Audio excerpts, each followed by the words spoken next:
अस्सलाम वालेकुम। आप देख रहे हैं प्रोग्राम खबर ये है। मैं हूँ शाजिया ज़ेशान। आज प्रोग्राम में मेरे साथ सईद काजी नहीं हैं, उनकी कुछ तबीयत ठीक नहीं है। एक दो दिन में इंशाल्लाह वो प्रोग्राम में हमारे साथ ज़रूर होंगे। लेकिन रऊफ क्लासा साहब वापस आ चुके हैं तुर्की और लंदन का दौरा करके। वेलकम बैक क्लासा साहब, कैसे हैं आप? जी बहुत शुक्रिया शायद, थैंक यू वेरी मच। आज मैं आया हूँ तो काजी साहब गायब हो गए हैं। ये तो कोई मेरा ख्याल है कोई नजर लग गई है, लगता है किसी की खबर ये है को सबने बहुत मिस किया आपको। प्रोग्राम मैं भी आप कोर्स के शो को मिस करता रहा हूँ, ऑडियंस को, व्यूअर्स को, सबको। जी जी जी जी। अब प्रोग्राम का बाकायदा आगाज करते हैं नाजरीन। कल पाक भारत वज़ीर आज़म के दरमियान न्यूयॉर्क में होने वाली मुलाकात तवज्जो का मरकज बनी रही। दोनों ममालिक की जानिब से मसाइल को हल करने, एक दूसरे को दौरे की दावत और सीज फायर की बहाली पर इत्तफाक किया गया। भारत की तरफ से यह भी कहा गया कि मुज़ाकरात के लिए माहौल साजगार नहीं है। इससे पहले भारतीय वज़ीर आज़म की पाकिस्तान पर इल्जाम तराशी के पाकिस्तान में दहशतगर्दी के मराकज़ मौजूद हैं। मकबूजा कश्मीर भारत को उसका अटूटंग करार दिया गया। सवाल यह है कि क्या ऐसी इल्जाम तराशियों के बाद ऐसी मुलाकात का कोई जवाब रह जाता था? और सबसे बढ़कर भारतीय वजीर खारजा के पाक फौज पर इल्जामात, क्या इस मुलाकात को नतीजा खेज या बेमायनी मुलाकात कहा जाए? इस पर आज हम बात करते हैं। और नाजरीन, दहशतगर्दों ने पेशावर में एक और क़यामत बर्पा कर दी। 8 रोज में कल तीसरा धमाका पेशावर के किस्सा खानी बाजार में हुआ।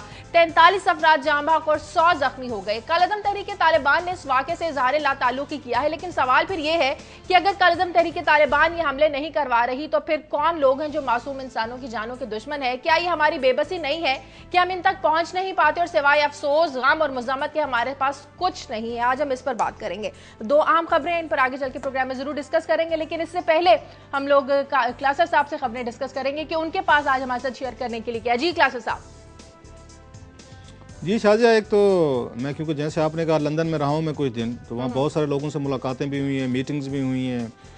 तो उसके हवाले से जो बड़ी एक इंटरेस्टिंग खबर है पाकिस्तान के, मेरा ख्याल हमारे लोगों के लिए होगी कि आपको याद होगा बहुत अरसा पहले यहाँ पे एक सरे पैलेस का बहुत बड़ा तूफान उठा था। ये 95 की बात है जब ये स्कैंडल सामने आया था कि बेनज़ीर भुट्टो साहबा जो उस वक्त वज़ीर आज़म थी, उन्होंने वहाँ पे सरे जो काउंटी है वहाँ पे एक पैलेस ख़रीदा है।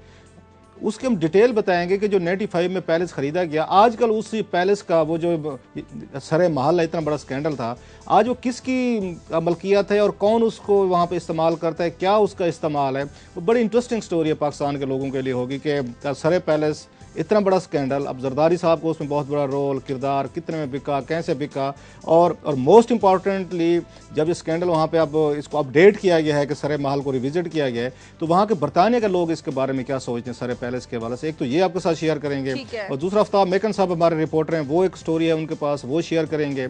और तीसरी एक, अभी मैं जब आ रहा था घर से दफ्तर की तरफ, तो मुझे टेलीफोन है वफाकी सारे सूबाई मौसम जो हैं पंजाब के, उनके जो मीडिया के कोऑर्डिनेटर जो मैनेजर आबिद भट्टी साहब हैं, आबिद नूर भट्टी साहब, उन्होंने कुछ हमारे ये प्रोग्राम के पिछले हफ्ते जो स्टोरीज आपने रन किए कसूर के हवाले से, उस पर अपडेट करना चाह रहे हैं कि क्या वहाँ पे ये मौसिफ साहब ने वो प्रोग्राम देखा और देखने के बाद उन्होंने कुछ एक्शन ऑर्डर्स किए, तो उसकी डिटेल भी उनसे हम आबिद नूर भट्टी साहब से खुद ले लेंगे कि क्या एक्शन उन्होंने ऑर्डर्स किए हैं और क्या रिपोर्ट में था जो उनको ये पसंद आया है या नहीं पसंद आया related to performance of district government, वो भी आपके साथ हम शेयर करेंगे। ठीक है क्लास साहब, बिल्कुल ठीक। क्लास साहब, सबसे पहले हम पाक भारत वज़ीर आज़म की जो कल न्यूयॉर्क में मुलाकात हुई, सारा दिन मीडिया की तवज्जो का मरकज़ बनी रही, लाइव ट्रांसमिशंस हुई, बहुत ज़्यादा हाइप क्रिएट की गई कि पाक भारत वज़ीर आज़म की मुलाकात हो रही है, पता नहीं क्या इसका नतीजा निकलेगा। क्लास साहब, जनरल असम्बली के खिताब में मनमोहन सिंह का पाकिस्तान पर इल्ज़ाम तराशी करना कि पाकिस्तान में दहशतगर्दी के मराकज़ मौजूद है, ये कहना कि मुज़ाकरात के लिए फ़िज़ा साजगार नहीं है, दूसरी तरफ हमारे वज़ीर आज़म की मुलाकात की ख्वाहिश, क्या ये ज़बरदस्ती की मुलाकात नहीं थी?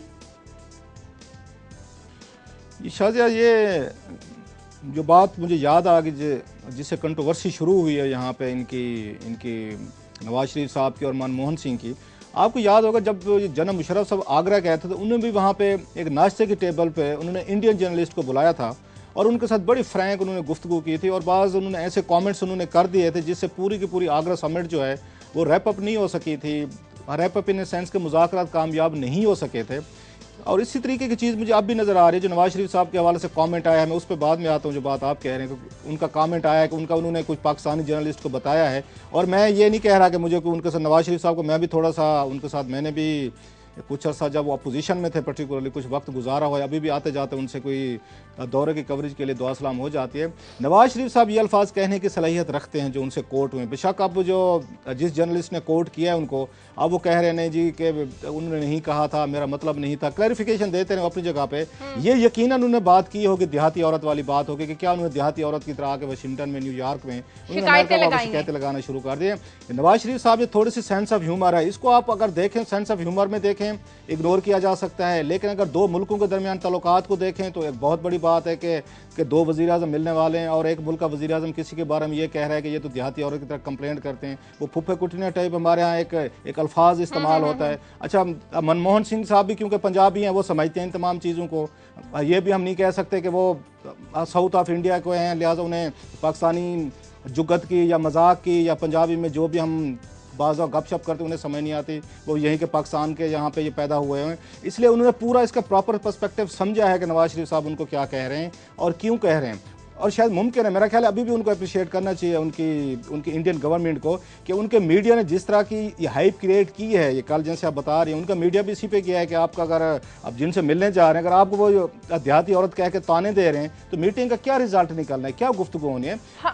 हमें भी तो दहशतगर्द होने के ताने दिए गए, हमें भी तो ये कहा गया कि हमारे अंदर दहशतगर्दी के मराकज़ मौजूद है। टेंशन दोनों तरफ से थी, इल्जाम तराशियां दोनों तरफ से थी। क्लासा साहब, मैं वही कह रहा हूं कि आप जब मिलने जा, जब हेड्स ऑफ द स्टेट मिलने जा रहे हैं, या prime minister, sorry, heads of the states, या पार्लियामेंट्री लीडर्स हैं दोनों मुल्कों के, वो मिलने जा रहे हूं, उनको केयर करनी चाहिए। मैं जैसे कह रहा, जनाब मुशर्रफ साहब ने यही काम किया था, आगरा में गए थे, नाश्ते के टेबल में ऐसे खुल के फ्रैंक डिस्कशन की और उसके बाद पूरी की पूरी आगरा सिमेट्री मैंने जैसे कहा तबाह होकर रहेगी और कोई डिक्लेरेशन नहीं। कल का तो नाश्ता भी मंसूख किया गया, क्लासा साहब, नाश्ता भी मंसूख किया गया। वज़ीर आज़म ने शेड्यूल मुलाकात से एक दिन पहले भी मुलाकात करने के लिए कहा गया, लेकिन मनमोहन सिंह ने इनकार किया। इसकी क्या वजह थी इन सारी? मैं बात करती हूँ क्लासा, मुझे ब्रेक लेनी है। नाज़रीन, प्रोग्राम में वक्त एक ब्रेक का, ब्रेक के बाद वापस आते हैं।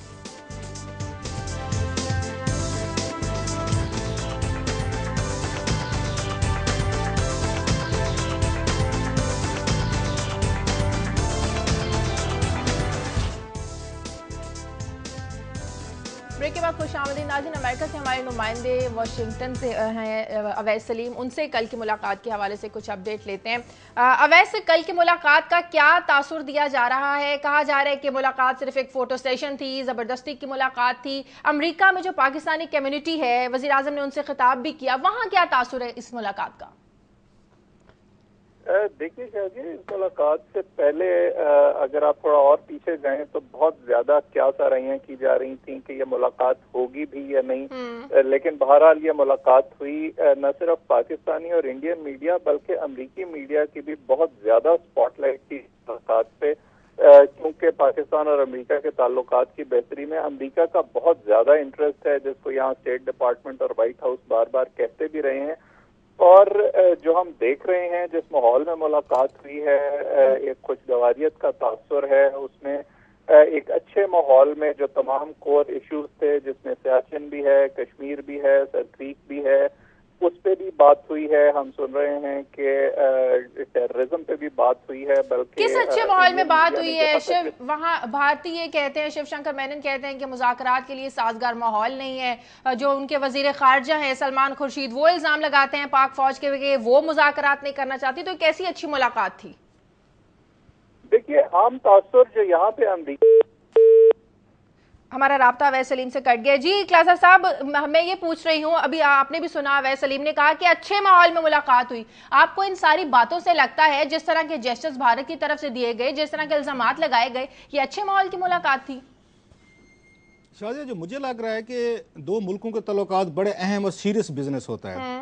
जिस तरीके से पाकिस्तानी मीडिया और इसको इंडियन मीडिया कवर कर रहे हैं, इस तरह ये तल्लुकात कभी नहीं बेहतर हो सकते। मुझे तो इस पे बड़ा सीरियस डाउट है। अभी मैं देख रहा था, कल से देख रहा हूँ, वो जी पहले हाथ किसने बढ़ाया, उन्होंने पहले कौन सी बात की, फिर वो फर्दर एक एक से मिले, फिर उन्होंने पंजाबी में गुफ्तगू की, उन्होंने फलां में कहा, उन्होंने यूं उनको इशारे। इस तरीके से जब आप वाक़यात को कवर करना शुरू करेंगे, दो रियासतों के तल्लुकात कभी ठीक नहीं हो सकेंगे। ये पाकिस्तानी मीडिया में भी ये मैं चीज़ देख रहा हूँ, इतनी आपको डिटेल्स में नहीं जाना चाहिए। इंडियन मीडिया भी रिएक्शन दिखा रहा है और मुझे ये खौफ लगता है शाजिया, अगर कभी हम हिस्ट्री देखें, वर्ल्ड वार जो सेकंड हुई थी वो ये यूरोप के मीडिया का उसमें बड़ा रोल समझा जाता है कि उन्होंने टांट्स किए थे एक दूसरे मुल्कों के, तुम हार गए, उन्होंने बम मार दिए, तुमने कुछ नहीं किया। और जब तक बड़ी तबाही वर्ल्ड वार सेकंड में नहीं हुई तो वहाँ के यूरोपियन मीडिया को भी सुकून नहीं आया था। और मुझे बाज़ दफ़ा खौफ होता है कि यही काम शायद हमारा बड़े सगीर का मीडिया भी करना शुरू हो गया है कि इतने बड़े टेंस माहौल में जिस तरह की मुलाकातें हो रही हैं कि बॉर्डर पे क्लैशेस हो रहे हैं, इवन मतलब दोनों मुल्कों के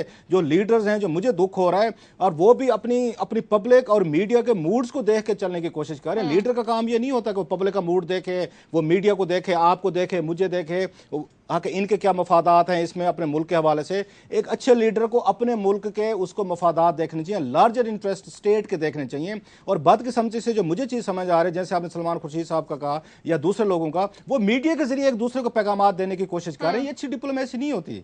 आपने अगर आके डिप्लोमेसी करनी भी है, दोनों मुल्कों ने अगर एक दूसरे को टांट्स करने हैं, एक दूसरे को ग्रिल करना है, स्कोर सेटलिंग करनी है, उन्होंने आके बलूचिस्तान में काम दिखाना है, हमने उनके एरियाज हैं वहां पे उनको हमसे शिकायतें हैं, तो मेरा ख्याल है इसके लिए डिप्लोमेटिक के जो चैनल्स हैं वो ही यूज होने चाहिए। क्रिकेट मैच की तरह चौकों छक्कों की बारिश हो रही थी, ऐसे नहीं होना चाहिए। ऐसे ही हो रहा था क्लासा साहब कल। मैं वही कह रहा हूं कि इस तरीके से ये दो मुल्क कभी 65 सालों में भी करीब नहीं है। और कल तो जिस तरीके का उन दोनों को लीडरशिप ने एक तरह का, मैं कहूंगा ये मादरत के साथ गैर जिम्मेदाराना एक सबूत दिया जा रहे हैं, और जिस तरह के पब्लिक स्टेटमेंट दिए जा रहे हैं, और दोनों मुल्कों में ये लोगों को एक मैसेज दिया जा रहा है कि हम यहाँ नहीं मुलाकात कर सकते, न्यू दिल्ली में मुलाकात नहीं हो सकती नवाज शरीफ साहब की, मनमोहन सिंह की, इस्लामाबाद में मुलाकात नहीं हो सकती। दावत दी है तो क्या ये रस्मी सी दावत थी? दोनों ममालिक ने दी है। हाँ शायद मैं वही कह रहा हूँ, अब ये दो हमसाया मुल्क हैं, ये यहाँ नहीं मिल सकते। न्यू दिल्ली में मुलाकात भी नहीं हो सकती, इस्लामाबाद में भी नहीं हो सकती। यहाँ से हजारों मील जाएंगे, अमेरिकन इंटरवेंशन करेंगे, न्यूयॉर्क में मुलाकात होगी, और फिर जाके सारी चीज़ें सामने होंगी।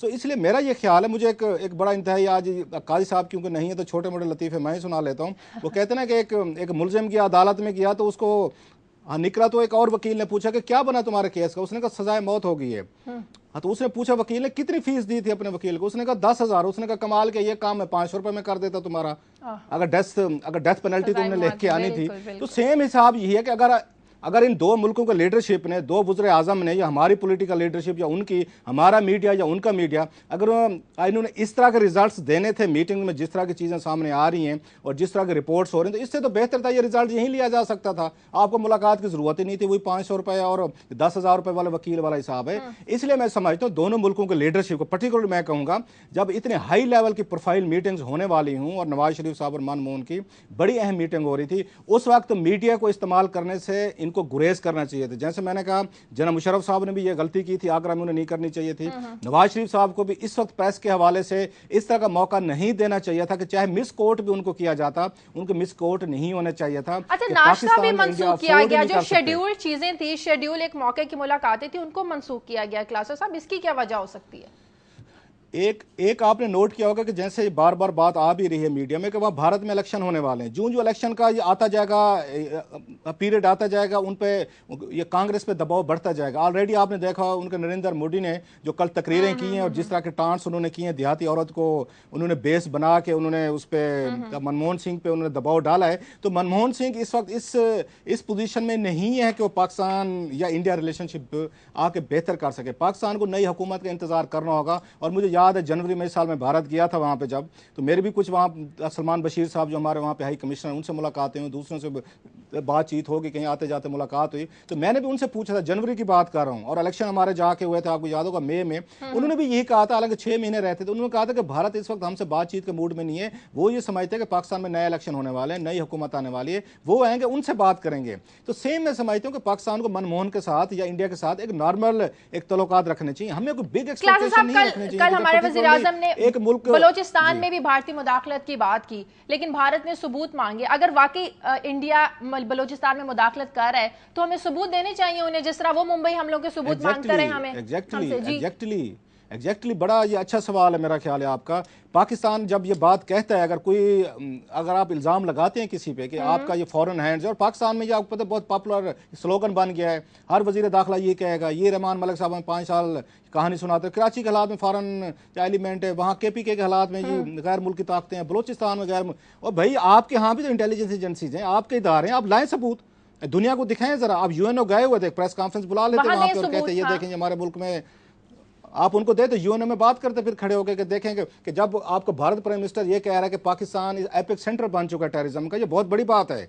पाकिस्तानी मीडिया ने इसको नहीं देखा कि इसकी इंप्लीकेशन क्या हो सकती है। भारत की मजम्मत करना अपनी जगह पे है, वो फाइन कि उन्होंने वहां पे एक जगह बड़ा स्वीपिंग स्टेटमेंट दिया पाकिस्तान को, लेकिन हमें देखना चाहिए इसकी इंप्लीकेशन पाकिस्तान के हवाले से क्या हो सकते हैं, पाकिस्तान को इसके क्या खतरात हो सकते हैं। हम उस तरफ नहीं जा रहे। इंडियन कंडमनेशन बिल्कुल ठीक है, जारी रखें, एक स्टेट लेवल पर रखें, एक अपनी फॉरेन पॉलिसी में रखें, लेकिन यह भी जहन में रखें कि उसका आपके लिए नुकसान क्या बन सकता है। आलमी बिरादरी के सामने भारत एक बहुत बड़ा मुल्क है, उसका वजीर आजम जब हमें वहां पे अक्यूज करेगा कि हम वहां पे एपिक सेंटर बन चुके हैं टेररिज्म के, बहुत बड़ी बात है। दूसरी बात जो आप कह रही हैं, हमारे पास अगर सबूत हैं, एंड आई होप कि इनके पास होंगे, अगर ये बात कह रहे हैं, हमें भारत के साथ भी शेयर करने चाहिए। जैसे भारत ने मुंबई अटैक्स के बाद हमारे साथ शेयर किए थे, कुछ हमें चीजें दी थी, हमें दुनिया के साथ भी शेयर करनी चाहिए। और मोस्ट इंपॉर्टेंटली जो बदकिस्मती इस खिते की जो प्रॉक्सी वॉर्स हम लड़ रहे हैं कि हमारी फौजें क्योंकि नहीं लड़ सकती, न्यूक्लियर स्टेट्स हैं, न्यूक्लियर वेपन्स यूज नहीं हो सकते। जिस मुल्क में ये मुलाकात हुई अमेरिका की, आपको नहीं लगता कि अमेरिका का जो झुकाव है ज्यादा वो भारत की तरफ है? अमेरिकी सदर का भारतीय वज़ीर आज़म से मिलना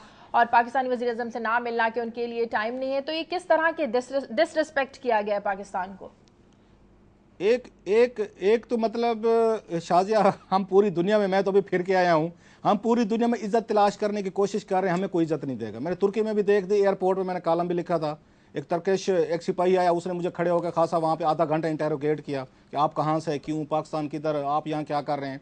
तो दुनिया में हमारी कहीं इज्जत नहीं रही है, तो जहन में रखें कि ज़रूरी नहीं है कि अमेरिका में वहाँ पे हमारे वज़ीर आज़म साहब की इज्जत नहीं हुई या हमारे मुल्क की नहीं हुई, हम ये इज्जत खो चुके हैं। उसकी बड़ी रीज़न है, कई दफ़ा काजी साहब के साथ, आपके साथ बहस भी हुई है, इस पर लिखा भी है, ये हम फिर किसी वक्त जाएंगे। आपका जो सवाल है कि इस पर भारत को क्यों इंपॉर्टेंस दी गई, ये इंसानी नफ्सियात भी है, मेरी भी नफ्सियात है, शायद आपकी भी हो, कि हर कोई एक पावरफुल बंदे के साथ खड़ा होना चाहता है। कोई कमज़ोर मुल्क के साथ, कमज़ोर कोई इंडिविजुअल के साथ कोई नहीं खड़ा होना चाहता। भारत इस वक्त बहुत बड़ी मंडी है दुनिया के लिए, हम ये बात भूल जाते हैं। उनके लिए कंज्यूमर मार्केट भी है, भारत से उनके वहाँ पे इन्वेस्टमेंट रिलेटेड उनके इश्यूज भी हैं। आप यहाँ तक देखें कि अमेरिकन ने उनके साथ सिविल न्यूक्लियर टेक्नोलॉजी का मुआहदा किया। पाकिस्तान पिछले 10 साल से मेहनत कर रहे हैं, हमारे साथ कर लें, वो कहते हैं हम आपके साथ नहीं करेंगे। एक ट्रस्ट, एक डेफिसिट है। दुनिया के बहुत सारे ममालिक पाकिस्तान पे ट्रस्ट नहीं करते, उसके अगेन बहुत सारे रीजन है हमारे ऊपर क्यों ट्रस्ट नहीं किया जाता। लॉ एंड ऑर्डर के मसाइल हैं, सिक्योरिटी के मसाइल हैं, वीक इकॉनमी है। अभी हम $7 अरब IMF से लेके हैं, जो मुल्क IMF से अमेरिकन के जरिए मिन्नत तरले करके $7 अरब लेके आएगा और फिर वो कहेगा दुनिया उसकी इज्जत नहीं करती, और अमेरिकन प्रेसिडेंट जो है वो उस तरीके की रिस्पेक्ट नहीं देते जितने इंडिया को देते हैं। आप कभी फॉरेन उन रिजर्व का जरा किसी वक्त मैं आपके साथ डाटा लेके आऊंगा कि भारत के पास कितने फॉरेन उनके रिजर्व हैं, उनकी कितने एक्सपोर्ट है वो जो दुनिया भर में करते हैं, और हमारे फॉरेन रिजर्व भी। मैं अभी रिपोर्ट देख रहा था, इसमें इकोनॉमिक कोऑर्डिनेशन कमेटी में पेश की गई, कल मैं आपके साथ शेयर करूंगा। उसमें $4 बिलियन के हमारे अपने हैं। बाकी ये जो बैंक्स हैं, प्राइवेट बैंक हैं, उनके पास 5 बिलियन प्राइवेट बैंकों के पास फॉरेन रिजर्व पड़ा हुआ है। $4 बिलियन स्टेट बैंक के पास है। ये $9 अरब के हमारे ये रिजर्व हैं। अब $7 अरब आपको वहां से आ रहे हैं, IMF से आ रहे हैं। इस तरीके से तो हम मुल्क चला रहे हैं और फिर हम शिकायत करते हैं दुनिया हमारी इज्जत नहीं करती। दहशतगर्दी हमें ले बैठी है, दहशतगर्दी ने हमारी जड़ें कमजोर कर दी हैं। दहशतगर्दी के खिलाफ हम लड़ भी रहे हैं, और दहशतगर्दी शुरू कहां से हुई, किसकी जंग हम लड़ रहे हैं, किसको हम अपनी जंग कर रहे हैं, इसमें हमारा क्या कसूर है क्लासा साहब? ये लंबी आज मैं फिर काजी साहब को मिस कर रहा हूँ के शाहिद काजी साहब होते और उस पे उनके साथ मेरा कोई थोड़ा सा इस पर टकराव होता। अब हमने एक इंतहाई मादरत के साथ, क्योंकि यहाँ पे आपको पता पॉपुलर बात कहने का बड़ा एक ट्रेंड भी है कि लोग अब वही बात कहें जो लोग सुनना चाहते हैं, ताली बजवाएं, लोग भले भले करते हैं, कॉलम लिखें, जहादी पैदा करें, जहादियों को रोमांटिसाइज करें। बात यह कि हम अपनी गलतियां देखने को ना तैयार हैं, ना हम सोचने को तैयार हैं कि हम इस हालत में कैसे पहुंचे हैं। इससे कोई बड़ा फलाह होगा कि 1980 की दहाई में जो हमने जंग लड़ी उसको हम ऊन करते हैं। जो मैं जाती तौर पर समझता हूँ वो आपके कैपिटलिस्ट सोसाइटीज़ की थी, कम्युनिज्म वर्सेस कैपिटलिज्म की लड़ाई थी, जिसमें उन्होंने हमें उसके मोहरे के तौर पर इस्तेमाल किया और हमें डॉलर दिए, जहाँ से हमारी तबाही हुई। आज पूरा मुल्क उस पर तो ये मुत्तफिक है, और उसमें हमारे को ऐसा जितने बड़े लोग मारे भी नहीं गए थे अगर देखा जाए, रेशो देखी जाए। लेकिन जो लड़ाई जिसमें 50,000 बंदा मारा जा चुका, उसको ओनरशिप देने को तैयार नहीं है। आप कभी सोच सकते हैं कि किसी मुल्क में 50,000 बंदा मारा जाए और 10 साल बाद भी बहस हो रही हो इस मुल्क में कि ये लड़ाई हमारी है या नहीं है, तालिबान हमारे दोस्त हैं कि दुश्मन है, उस मुल्क का क्या कर सकते? उसको किसको आप मतलब है उसमें समझ और अक्ल की बात कर सकते? कल मेरी एक इंफॉर्मेशन मिनिस्ट्री के बड़े एक अहम एक अफसर से मुलाकात हो गई। उन्होंने डट के मुझे 2 घंटे इस बात पे कन्विंस करने की कोशिश की कि इमरान खान साहब जो दफ्तर खोलना चाहते हैं तालिबान का, वो ठीक करना चाहते हैं। और कल को उस बंदे ने फेडरल सेक्रेटरी लगना है आके, इसका आपकी इंफॉर्मेशन मिनिस्ट्री का। मैं हैरानी से देखता रहा कि अगर आपके टॉप के लेवल पे भी ये सोच आ गई है कि वो लोग जिन्होंने 50,000 आपके बंदे मारे हैं, आप ये समझते हैं अपीजमेंट, उनको अपीजमेंट करने के लिए, उनको खुश करने के लिए, उनको पैसिफाई करने के लिए आप इतने लेवल तक चले गए। तो मैंने फिर उनको तजवीज़ दी, मैं कि सर अल्लाह आपको एक दिन फेडरल सेक्रेटरी बनाए यहाँ का, आप एक और काम कीजिएगा, हर अखबार और टेलीविजन में भी दफ्तर दे दीजिएगा मैं उनको, और सबसे पहले मैं अपना दफ्तर खाली करने को तैयार हूँ। उनका एक नुमाइंदा यहाँ भी बैठा हुआ हो और वो हमें आके खबर भी बताया करे, हमें आके चीज़ भी बताया करे, टॉपिक भी बताए कि सर आज आपने शो में ये बात कहनी है, इतनी कहनी है, फिर उनके मुताबिक आप चलना शुरू कर गए। फिर कहाँ गई आपकी रियासत, कहाँ गई आपकी हुकूमती रेट? क्लासेस साहब मुझे प्रोग्राम में एक ब्रेक लेनी है, क्लास मुझे ब्रेक लेनी है नाज़रीन। ब्रेक के बाद जब वापस आएंगे तो बात करेंगे कि कल पेशावर में होने वाला धमाका, फिर कल तहरीक तालिबान ने कहा कि ये हमने नहीं किया, अगर उन्होंने नहीं किया तो इसके पीछे किसका हाथ है, इस पर बात होगी एक ब्रेक के बाद।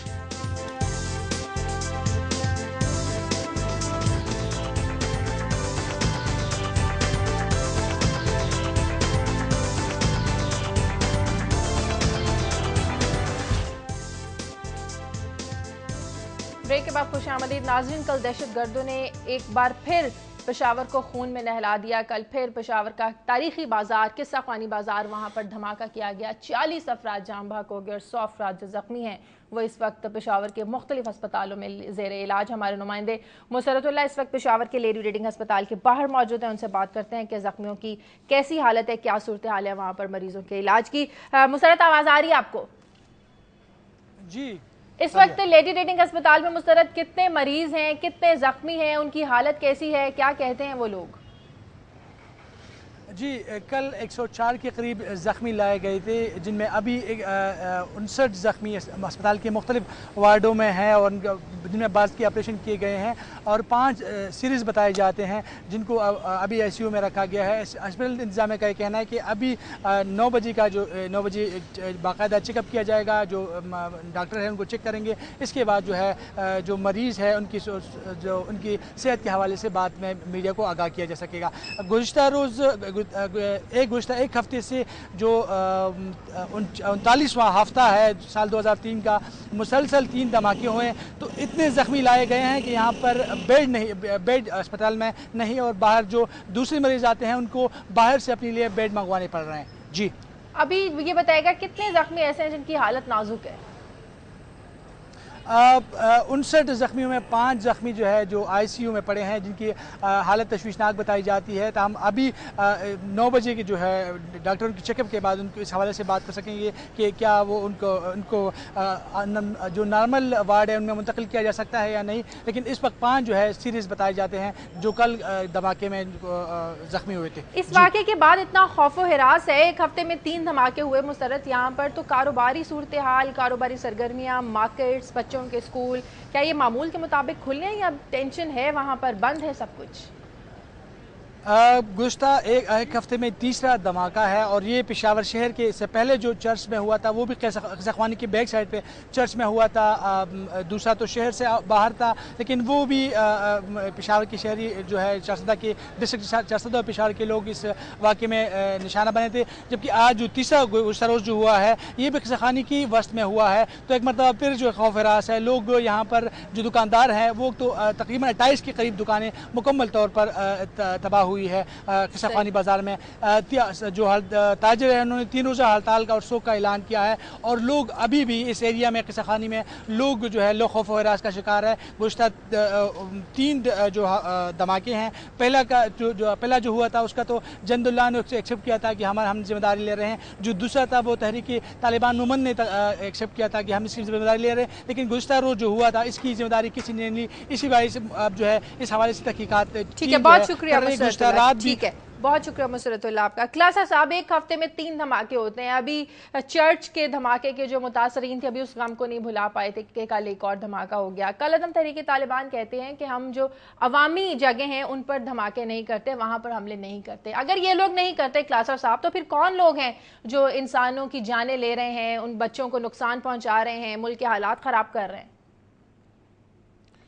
शाहजी, अगर इसका पॉपुलर जवाब लेना है तो वो बड़ा आसान सा जवाब है जो सवाल आपने किया। मुश्किल सवाल है, जवाब इसका बड़ा आसान है। क्या? कि वही जो हमें बताया जाता है, फिर ये अमेरिकन करवा रहे हैं, फिर ब्रिटेन करवा रहे हैं, बैरूनी हाथ, छोटा सा आंसर, बैरूनी हाथ, बैरूनी हाथ, बस अल्लाह अल्लाह खैर सलाह, फिर हमारी जान छूट जाती है, हम भी मुतमईन होकर बैठ जाते हैं, गॉसिप्स करते हैं। जैसे मैंने कभी बरतानिया में था, वहाँ पे जो मुझे शहरी मिलता था वो यही कहता था बरतानिया और अमेरिका मिलकर पाकिस्तान के खिलाफ साजिशें कर रहे हैं। तो मैं कहा हजूर फिर नेशनलिटी आपने यहाँ की क्यों ली हुई है? आप क्यों दुश्मन मुल्क में रह रहे हैं जो हमारे मुल्क को तबाह करना चाहते हैं? जो वहाँ के शहरी हैं बाकायदा वो ये महसूस करते हैं यहाँ पे कंस्पिरेसी, इस तरह की थ्योरीज यहाँ पे बिकना शुरू हो गई, जो बड़ा खौफनाक चीज़ है। हम मानते हैं कि यहाँ पे फॉरेन एलिमेंट्स होगा, लेकिन आप उसको काउंटर करने के लिए क्या करते हैं? आपके पास यहाँ पे सीक्रेट एजेंसीज हैं, पुलिस फोर्स है, CID है, लातादाद ऑप्शन है सिविलियन एजेंसीज के पास। भूल जाएं कि फौजी एजेंसीज के पास क्या है या क्या नहीं है। आप उनको काउंटर करने के लिए कुछ नहीं करते। किसी ने कल सवाल उठाया मीडिया में, मैंने तो नहीं देखा, शायद हो सकता है मैं ना देख सका हूं क्योंकि हर वक्त तो टीवी आप फॉलो नहीं कर रहे होते, कि 200 किलोग्राम बारूद की भरी हुई गाड़ी किस्सा खानी बाजार तक पहुंची कैसे है? कैसे पहुंची? ये वो सवाल आते जिन पे कोई अब वो मेरा ख्याल है किसी ड्रोन के जरिए लैंड करवाई होगी उन्होंने, ऊपर से एक ऐसा त्यारा भेजा गया होगा जो ऊपर से उन्होंने इनको पकड़ के वहां पे ड्रॉप कर दिया, लिहाजा किसी को नजर नहीं आया और कार फट गई है। और भाई खुदा के लिए आप थोड़ी सी अपनी पुलिस फोर्स को ठीक करें, अपना जो लोकल नेटवर्क का आपका सिस्टम है इंटेलिजेंस का उसको ठीक करें, कुछ बैठ कर डायलॉग तो करें। अब तक मुझे कोई डायलॉग KP की हुकूमत की तरफ से नजर नहीं आ रहा जो उन्होंने अपनी बैठ के प्रोविंशियल पुलिस या दूसरी इंटेलिजेंस की जो उनकी ब्यूरोक्रेसी उनके साथ बैठ के किया हो कि हमें करना क्या चाहिए। ये नहीं कर रहे। ये सारी चीजें आप तालिबान पे डालते वो तो कहते हैं बस तालिबान से मुज़ाकरात करें, उनके दफ्तर खोलें। इस पे इनसे कोई मसला नहीं हल होगा। आप जरूर मुज़ाकरात करना चाहते हैं, आपका ख्याल इससे हो सकता है मसला हल, जरूर करके देख लें, हो सकता है मसला हल हो जाए, आप और हमारे जैसे लोग गलत साबित हो जाएं, अल्लाह करे हम गलत साबित हों और वहाँ पे अमन या लौट है और लोग मरने से बचें। सवाल ये इमरान खान साहब को बैठ के सीरियसली मेरा ख्याल है वो ठीक है बातें और हर बात में वो आजकल इस्तेमाल करते हैं कि ये भी बड़ी शेमफुल चीज़ है, जो इसके मुज़ाकरात के मुखालिफ हैं वो भी बड़ी शर्मनाक हरकत कर रहे हैं। हर शे शेमफुल है, मान लेते हैं। कोई प्रोविंशियल पुलिस का काम भी शेमफुल है कि नहीं है? क्या जो प्रोविंशियल आपकी हुकूमत है उनसे क्या हाथों से यहाँ पे लॉ एंड ऑर्डर सिचुएशन उनसे कंट्रोल नहीं हो रही, क्या वो शेमफुल है कि नहीं है? आपने कोई बैठ के अपने पुलिस हेड्स के साथ बात की है? आपने अपनी प्रोविंशियल जो आपकी वहाँ पे सूबाई हुकूमत है उनसे बात की है कि ठीक है तालिबान से बात भी करें, आप वहाँ फेडरल हुकूमत से बात भी करें, आप उनसे लड़ाई झगड़ा नहीं करना चाहते ना करें, लोगों को जिंदगियां बचाने के लिए आपने कुछ तो करना है, कुछ इंटेलिजेंस नेटवर्क तो बेहतर करें। आपने पूरे का पूरा शहर आपने उनके हवाले कर दिया है। अगर यही काम करना था पेशावर के लोगों ने या KPK के लोगों ने बंदे ही मरवाने थे तो ये काम तो ANP बड़े बेहतरीन तरीके से करवा रही थी। ANP भी तो इल्जाम लगा रही है धमाके उनकी इमरान खान की हुकूमत में हो रहे हैं, उनकी वजह से हो रहे हैं। तो ANP के दौर में क्या हो रहा था? यही तो हो रहा था।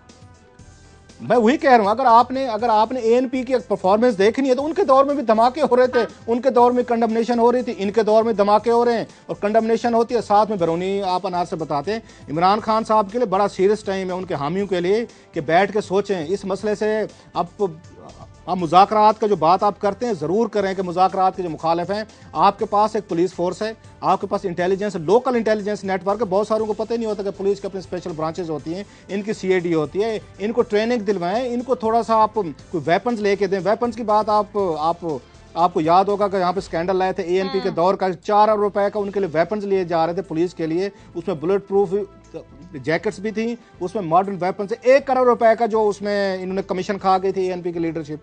अब मतलब किस चीज को बंदा रोए कि जो पुलिस आपकी जाने बचाने के लिए जिसके लिए ये आप वेपन्स ला रहे थे, दूसरा असला ला रहे, उसमें भी 1 करोड़ रुपया खा गए। अब इमरान खान साहब जरा अपनी हुकूमत को कहें ना कि 1 करोड़ रुपए का जो कमीशन खाया गया जिन ये लोगों ने खाया है, उनका ट्रायल तो शुरू करवाएं। आप उनसे निकालें, कुछ तो कहीं पे काम शुरू करें। एक हफ्ते में 3 धमाके होना 150 ठीक है, सूबाई हुकूमत का काम है। क्लासा साहब आपकी बात बिल्कुल ठीक है, लेकिन विफाक को भी तो बीच में कूदना पड़ेगा। अब विफाक का आप ये कहाँ पे कूदे, मतलब है वो कहते हैं डेविल्स एडवोकेट वाला मुझे रोल अदा करने। कराची सिचुएशन पे भी विफाक जाके मुदाखलत करे तो वो वहाँ पे कैम अली शाह साहब को याद आ जाते हैं, हाँ कराची में ऑपरेशन करना है। विफाक जाके KPK में ज्यादा करेगा, फिर कहेंगे देखें हमारी हुकूमत को नहीं चलने दे रहे। इनके साथ कोऑर्डिनेशन रखनी चाहिए, जो कोऑर्डिनेशन नहीं हो रही, विफाक ज्यादा इंटरवेंशन नहीं कर सकता। ये पाकिस्तान के लोगों को समझने की जरूरत है। लॉ एंड ऑर्डर जो मसाइल हैं ये सूबाई हुकूमतों के मसाइल हैं। ये खुद मुख्तारी की जो बात करते हैं ये वहाँ पे पुलिस ने आके काम करना है, आपकी वहाँ पे लोकल जो इनके इंटेलिजेंस नेटवर्क है उन्होंने काम करना है। अब तक जो मैं कह रहा हूँ मुझे कहीं पे कोई एक्टिविटी मादरत के साथ इमरान खान साहब की हुकूमत बड़े इशूज़ में ज़रूर फंस गई होगी। उन्होंने कुछ इनिशिएटिव अच्छे भी लिए हैं वहाँ पे जिनकी तारीफ भी होती रहती है, लेकिन लॉ एंड ऑर्डर के मामले में इमरान खान साहब की हुकूमत बुरे तरीके से नाकाम रही है। वो शिफ्ट कर रहे हैं दूसरी तरफ अटेंशन, इससे मसला हल नहीं हो रहा।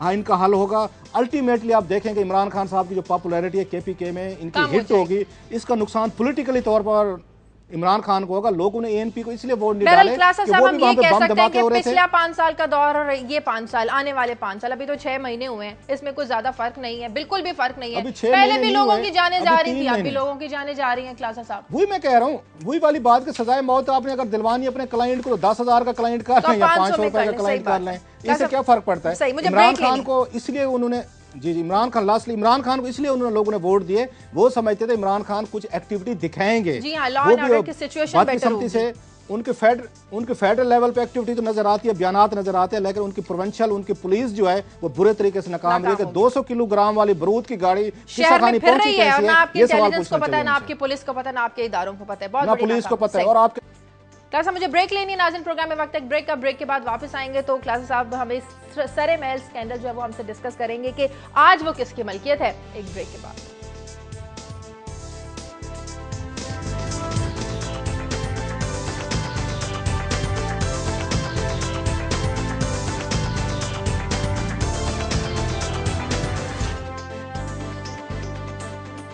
ब्रेक के बाद खुश आमदीद। क्लासा साहब की स्टोरी डिस्कस करते हैं। क्लासा साहब, सरे महल स्कैंडल क्या है? 95 में ये खरीदा गया, आज किसकी मलकियत है, क्या मामला है सारा? शायद जैसे आपको पता है मैं लंदन में था, अभी कोई 8-10 दिन मैंने वहीं पे गुजारे हैं। तो अब ऑफकोर्स जो भी पाकिस्तानी मिलते हैं उनसे बातचीत भी होती रहती है, इंटरेक्शन भी होता रहा है।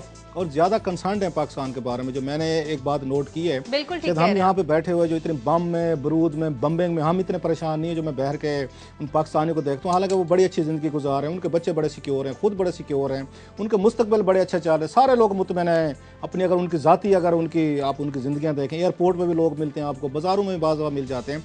लेकिन पाकिस्तान के हवाले से बहुत कंसर्न है, जो कि मैं बाज़ उन्हें तसल्लियाँ दे रहा होता कि कोई नहीं, ये चीज़ें मुश्किलात आती रहती है। लेकिन जो मैंने वहाँ पे एक अच्छी चीज़ मुझे लगी है कि ओवरसीज़ पाकिस्तानी पाकिस्तान से बहुत मोहब्बत करते हैं, वो प्यार करते हैं। लेकिन एक चीज़ पे हमेशा मैं अपसेट होता हूँ माज़रत के साथ, कि जब वो मुझे कंस्पिरेसी थ्योरी समझाने की कोशिश करते हैं कि पाकिस्तान को फलां दुनिया के ममालिक इसके साथ ऐसे क्यों करना चाहते हैं और हम बड़े मजलूम हैं और दुनिया बड़ी जालिम है। वो खैर एक तरफ डिबेट चली जाएगी, वो फिर किसी बात उस पर आके करेंगे। अभी जब मैं वहीं पे था तो वहाँ पे ये डेली मेल बहुत बड़ा अखबार है वहाँ पे, उनका ब्रिटेन का, बाज़ लोग इसको टैबलेट कहते हैं, टैबलेट नहीं है, बड़ा अखबार है मेन उनका।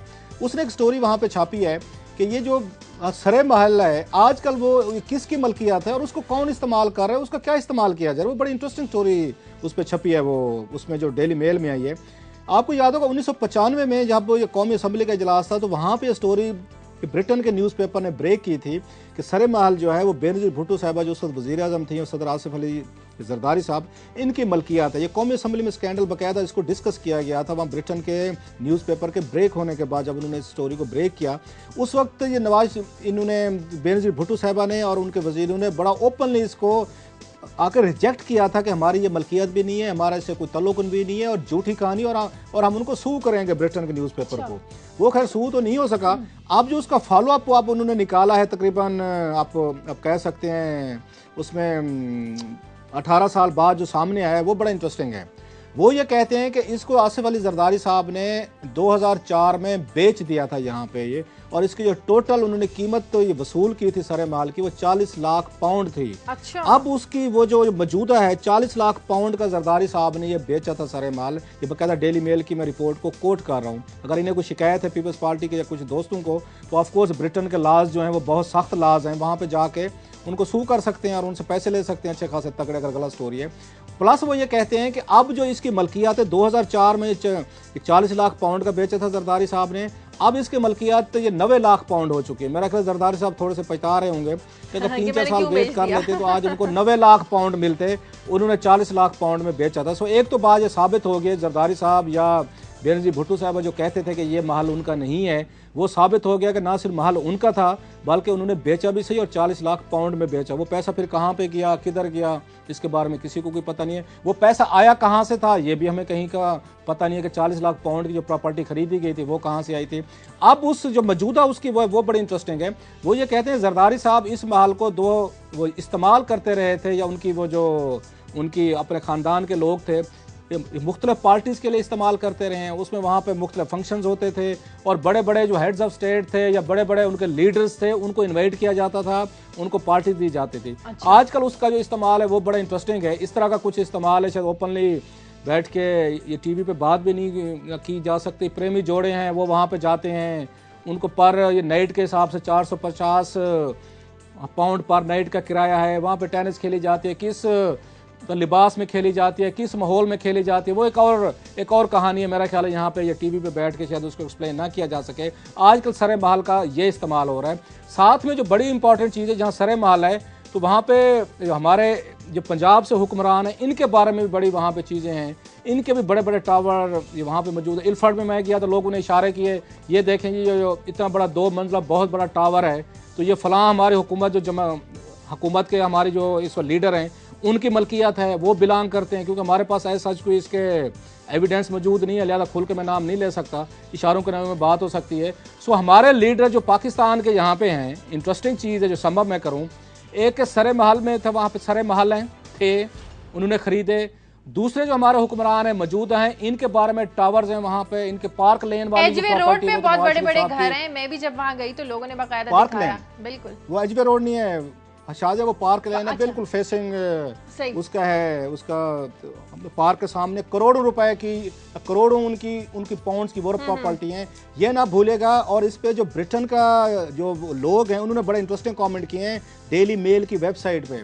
वो कहते हैं ये वो गरीब मुल्क है जिसके टैक्स पेयर का पैसा जो आप हमारा उठाते हैं, ब्रिटेन को उन्होंने कहा है हमारे पैसे उठा के ऐसे मुल्क में देते हैं सोशो इकोनॉमिक डेवलपमेंट के लिए, जिसके लीडरों के यहाँ पे टावर्स हैं, पार्क लेन पे प्रॉपर्टीज़ हैं और उनके सरे महल हैं, वो हमसे इमदाद लेते हैं। उल्टा हमें उनसे इमदाद लेनी चाहिए। ये दुनिया का मुल्क है। जब आप बात कह रही थी हमारी इज्जत नहीं होती, कैसे इज्जत हो?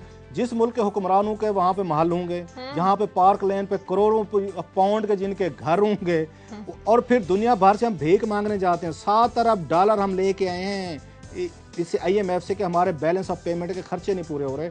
उस मुल्क के हुक्मरान जो है, इज्जत कौन करेगा? जो आवाम का पैसा, उसका खून चूस कर जो इस तरह की बड़ी बड़ी बिल्डिंग्स वहाँ पर, उनकी इज्जत कौन करेगा? और आप फिर भी शाहजहाँ पूछते हैं, आप फिर भी पूछते हैं कि पाकिस्तान की इज्जत क्यों नहीं है? इसीलिए इज्जत। सॉरी क्लासेस, आप नेक्स्ट टाइम नहीं पूछूंगी, जवाब मिल गया मुझे। ये नहीं पूछना आपने मुझसे कि हमारी इज्जत दुनिया क्यों नहीं करती। ये हम अपने सेल्फ रोमांस से निकल आए तो बेहतर है। बेहतर है ये। क्लास साहब आगे बढ़ते हैं। आपने बोला था आफ्ताब मेकन साहब हमारे साथ लाइन पर हैं, उनकी एक स्टोरी है। आफ्ताब मेकन साहब, आवाज आ रही है आपको?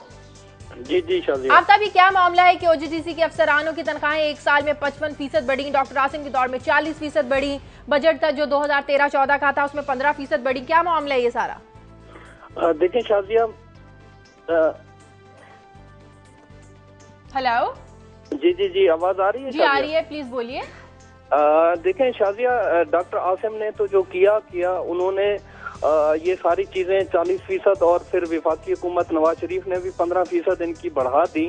और जब ये मामला बोर्ड में गया, कंपनी के बोर्ड में गया, तो उन्होंने कहा कि जी इसका इतना ज्यादा इम्पैक्ट नहीं है। पेरोल दिखाया कंपनी के मुलाजमीन का, अफसरान का, कि इसका सिर्फ 5 अरब का इम्पैक्ट होगा।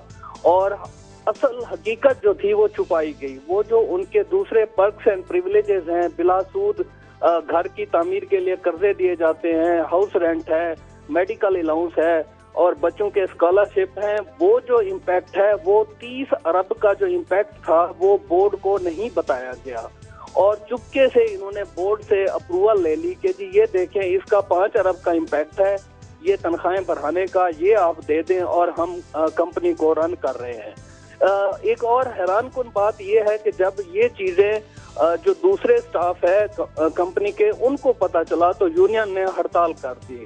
उन्होंने कहा जी हमारे भी तनख्वाहें बढ़ाएं वरना हम कंपनी को बंद कर देंगे और घेराव करेंगे। तो कंपनी ने मजबूर होकर दूसरे मुलाजमीन के लिए भी 25 अरब रुपए का पैकेज मंजूर किया। तो ये कुल मिला के 60 अरब का पैकेज मंजूर किया गया चुपके से, जिसको सिर्फ दिखाया गया कि ये 5 अरब का है, लेकिन एक्चुअली ये 60 अरब का पैकेज मंजूर किया गया पिछले 6 माह में। और आप देखें कि गैस की, तेल की क्या सूरत हाल है, एक कुआं भी इन्होंने ऐड नहीं किया, इसके बावजूद भी ये अरबों रुपए चुपके से इन्होंने निकाल लिए हैं और बोर्ड ने भी इसकी अप्रूवल दे दी है। जी बहुत शुक्रिया मेकन साहब। मेरा ख्याल है जी जी, क्लास साहब आप कुछ कहना चाहेंगे? फिर प्रोग्राम का अब आपको समझ आ गई होगी कि वो हमने वो आबिद नूर भट्टी साहब को नहीं ले सके, अगर टाइम नहीं है तो मैं एक्सप्लेन कर दूं। वो मेरा ख्याल है क्लास साहब वैसे लाइन पे हैं, कुछ सेकंड हम उनसे बात कर सकते हैं, लाइन पे हैं। हाँ नहीं बात कर लेते हैं। जी जी, उनसे जरा पूछे, मेरा ख्याल है वो कुछ कहना चाह रहे थे कसूर की स्टोरी। जी आबिद भट्टी साहब, आपको आवाज आ रही है? जी आवाज आ रही है। जी आबिद भट्टी साहब, बताएगा कि किस खबर पर आप बात करना चाह रहे हैं, क्या कोई एक्शन लिया? वहां पर कुछ स्टोरीज हमने डिस्कस की थी लास्ट वीक। जी, आपके कसूर के नामानिगार हैं असलम खान, उन्होंने एक न्यू बस टर्मिनल की स्टोरी की थी। जी हाँ। जिससे मोर्चे पंजाब जावेद महमूद साहब ने शुक्रिया अदा किया है। जी हाँ। उससे 5 अक्टूबर तक रिपोर्ट तलब की है हमने DCO कसूर से कि शहरियों को इस नए बस टर्मिनल की सहूलत से अब तक क्यों महरूम रखा गया है। क्योंकि ये बस टर्मिनल जो है, जब ये इफ्तिताह हुआ था उससे 6 माह कबल ये तैयार हो चुका था, लेकिन अभी तक इसका फंक्शन ना होना बड़ी तशवीशनाक बात है। जी हाँ। और दूसरा, इसमें से जो कीमती चीजें चोरी हुई हैं, LCD। लेकिन अफसोस की बात आबिद भट्टी साहब ये कि मीडिया पर खबर आने के बाद ही जो है हुक्मरानों की आंखें क्यों खुलती हैं। एक चीज अगर आवाम की सहूलत के लिए बनाई गई है तो उसको इस्तेमाल में लाना चाहिए। अफसोस सिर्फ इस बात पर होता है। क्लास साहब आप कुछ कहेंगे इस पे? मेरे ख्याल भट्टी साहब का, इनके महकमे जवेद महमूद साहब ने तो बड़ा अच्छा काम किया, मौसब हैं उन्होंने। कम से कम जैसे भट्टी साहब बता रहे हैं, जवेद महमूद साहब ने कम से कम कुछ एक्शन तो लिया। काम तो लोकल ब्यूरोक्रेसी का, आप ठीक कह रही हैं। मेरा ख्याल है इस पे अगर भट्टी साहब कुछ कमेंट करें तो बेहतर होगा। जी भट्टी साहब, इसमें शायद एक और चीज है कि जो पुराना बस अड्डा था उसको जो है वो किसी अच्छे मकसद के इस्तेमाल के लिए, पब्लिक फैसिलिटी के लिए प्रपोजल थी। इस पर मोदी साहब ने कहा है कि जी उसको क्या आपने किया है, उस पर जो कब्जा हुआ था उसको आपने छुड़ाया है कि नहीं छुड़ाया, और जो प्रपोजल थी उसका आपने क्या किया है, वो उसी तरह पड़ा हुआ है और नया फंक्शन भी हुआ, तो लोगों को क्या सहूलत आपने दी है। ये चीजों से हमने रिपोर्ट तलब की है और इंशाल्लाह हम आपको बताएंगे जो रिपोर्ट आएगी। ठीक है, बहुत शुक्रिया आबिद भट्टी साहब आपका। ये बड़ी अच्छी बात है कि दुनिया न्यूज़ की खबर पर, हमारे प्रोग्राम की खबर पर एक्शन लिया गया और इंशाल्लाह उम्मीद है कि इस पर कोई पॉजिटिव रिजल्ट निकलेगा। क्लासेस अब प्रोग्राम का वक्त खत्म हो गया। नाज़रीन, प्रोग्राम के लिए आप हमें फीडबैक दीजिए खबर@duniatv.tv पर। कल तक के लिए इजाजत दीजिए। अल्लाह हाफिज।